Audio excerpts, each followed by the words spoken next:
Oh là là, j'espère que vous allez bien. Je vous souhaite à tous une très belle rentrée. J'espère que ça s'est bien passé. J'espère que vous êtes contents. Voilà. Et on y va tout de suite pour un tirage professionnel, étant donné que c'est la reprise. Donc, comme c'est la reprise, j'ai tiré une arcane majeure pour savoir un petit peu l'énergie dans notre vie pro actuellement. Et évidemment, sans surprise, c'est le fou ou le mat qui est sorti. Donc c'est quoi? Eh bien c'est tout simplement une énergie de nouveau départ, hein, donc pas tout à fait, voilà, pas tout à fait étonnant. Pour la rentrée, nouveau départ, nouveau voyage, peut-être certains prennent des vacances en septembre, moi je suis team septembre, mais pas tout de suite quand même. Quoi d'autre? Peut-être aussi, possiblement quand même, il y a réellement des nouveaux départs dans le sens où pour certains, vous pouvez vous jeter dans le vide ou le plein, tout dépend. Mais ce que je veux dire, c'est qu'il y a une notion de se jeter un peu dans l'inconnu, vous voyez. Donc il y a peut-être justement vraiment des nouveaux départs, vous ne savez pas trop comment ça va se passer, ce qui va advenir de vos projets, de votre vie pro, de votre travail, etc. Parce que peut-être vous démarrez eh bien, un nouveau travail ou une nouvelle entreprise, un nouveau projet, etc. Voilà un peu l'énergie. Ensuite, on va entrer dans le tirage avec The Light Grey Tarot. On a le 5 d'épée, le 10 d'épée et le chevalier de coupe. Alors, là quand même, ce que ça me dit, c'est que potentiellement, vous pouvez provenir d'un espace où vous vous êtes quand même débattu. Alors, débattu, ça peut vouloir dire plein de choses pour plein de monde, étant donné que c'est un tirage général, pardon. Mais il peut y avoir une notion de vous êtes débattu avec des personnes de votre entourage qui ne vous encourageaient pas forcément dans ce nouveau départ, justement. Peut-être il y avait des jalousies aussi, des jalousies ou des rivalités dans votre entourage, dans votre famille, des personnes qui, consciemment ou inconsciemment, freinaient ce nouveau départ. Donc quand je dis inconsciemment, comment on voit? Eh bien, par exemple, ce sont des personnes qui, sur les faits, dans les faits, vous disent bah oui, c'est cool, qui vous encouragent, mais qui sont pas vraiment convaincus ou inconsciemment il y a un truc qui freine du genre. Souvent on le voit sur les actes inconscients. C'est-à-dire que en termes de paroles, ce sont des personnes qui vont vous dire voilà, bravo, je t'encourage, etc. C'est super, est-ce que tu avances? Et puis dans les actes, eh bien, ils vont par exemple vous prendre de l'énergie, vous demander des services alors que vous avez précisé que précisément ce jour-là ou cette semaine-là, eh bien, vous étiez à fond sur votre projet ou sur votre travail ou même sur du repos parce que vous en aviez besoin pour un prochain événement. Enfin bref. Vous voyez, ça peut aussi se manifester, notamment dans le cocon familial. Si vous avez prévenu, si ce n'est pas le cas, prévenez, posez l'organisation sur la table, bien sûr, c'est une ressource. Sinon, parfois, même quand vous avez prévenu, que tout le monde sait que vous êtes, par exemple, en relation professionnelle, et dans le cocon familial, votre partenaire, eh bien, on va dire, se repose un peu trop sur vous parce que le changement, c'est compliqué en fait. Ça bouge la structure familiale. Peut-être que vous avez décidé d'accorder plus de temps à votre vie pro, par exemple, et ça freine sur le plan familial. Donc ça peut être les enfants aussi, hein, les enfants qui ne veulent pas vous voir reprendre le travail, ou qui ne veulent pas vous voir accorder un peu moins de temps. Peut-être ça peut être aussi des activités, du temps que vous avez pris un peu plus pour vous. Bref, vous voyez ce que je veux dire? J'ai passé du temps là-dessus, mais ça me paraissait important parce qu'ici, il y a le 10 d'épée quand même. Donc pour moi, il y a une notion de déséquilibre.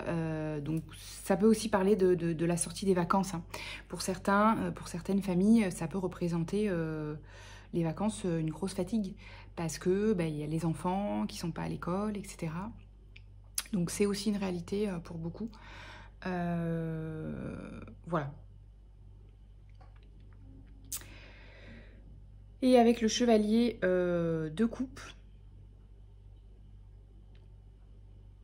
moi ça me parle de vous là.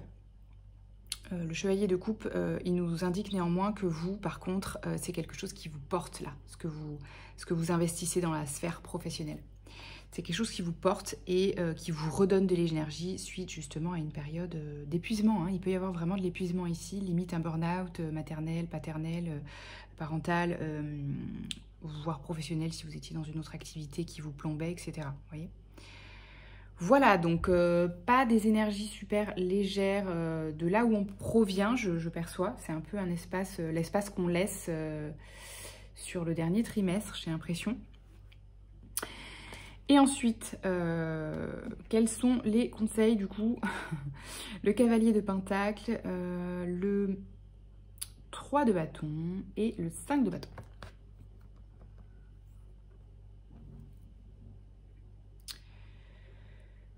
Alors, ici justement, je perçois que la ressource, c'est vraiment, j'en parlais un petit peu dans la guidance de septembre, c'est un peu la volonté, l'intention de redémarrer de manière juste en termes d'énergie pour soi, justement, hein, de voir vraiment là où est réellement, en étant honnête avec soi, notre équilibre sur le plan ben voilà, de l'énergie qu'on accorde au travail, à notre vie perso, à notre soin pour nous, hein, j'entends, voilà, soin pour soi, temps pour soi, sport, etc. Donc je vois que c'est quand même l'intention et la ressource, en tout cas, ça veut dire quoi la ressource? Ça veut dire que c'est le conseil pour que ben, ça se passe au mieux, en fait, pour qu'on atteigne nos objectifs. Donc voilà le conseil, c'est vraiment prêter attention à ça, de maintenir l'équilibre juste pour soi. D'abord pour soi, hein, pas forcément en fonction des autres. Là, avec le 3 de bâton, ouais c'est ça. C'est vraiment toujours, en fait, se mettre une sorte d'autodiscipline. D'autodiscipline avec soi, c'est-à-dire, bah voilà, peut-être tous les mois ou toutes les semaines, tout dépend. Je me fais un point avec moi-même, et bien pour voir ce qui est juste ou pas, ou plus, dans mon organisation perso, familiale, pro, etc. Comme ça, eh bien, s'il y a des choses à changer, je les change tout de suite. Je n'attends pas d'être épuisée ou frustrée ou en colère, etc. contre moi, contre les autres, etc. Donc il y a cette notion de prendre le temps de toujours maintenir un équilibre avec conscience. Donc c'est-à-dire vraiment se poser et se dire ok, ça me va, ça me va plus, régulièrement.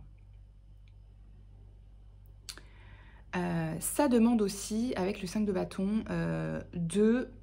Peut-être que si ça n'est pas quelque chose que vous aviez l'habitude de faire, ça demande du coup, entre guillemets, d'accompagner, d'éduquer votre entourage, votre famille, les personnes avec qui vous vivez notamment, que ce soit hein, les enfants, les adultes, votre partenaire, tout le monde.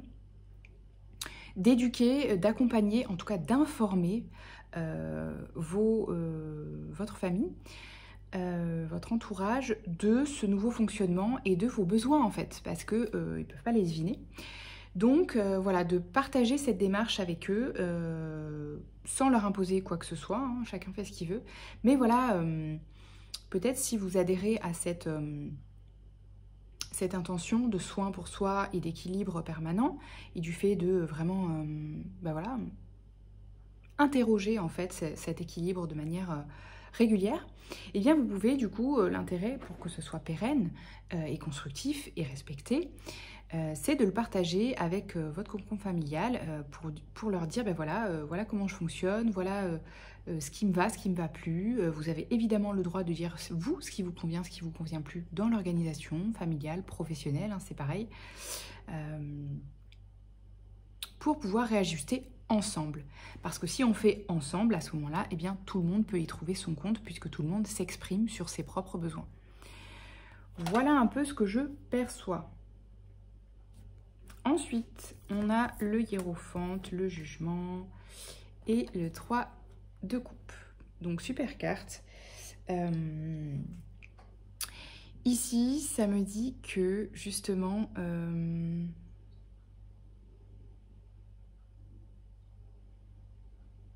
le fait que vous soyez, vous incarniez cette responsabilité, voilà, sur le plan, j'entends là plus de la famille, hein, il y a quelque chose que vous, que vous prenez en main ou sur lequel vous êtes invité à prendre les choses en main. Et je pense que c'est le thème qu'on vient d'amener ici.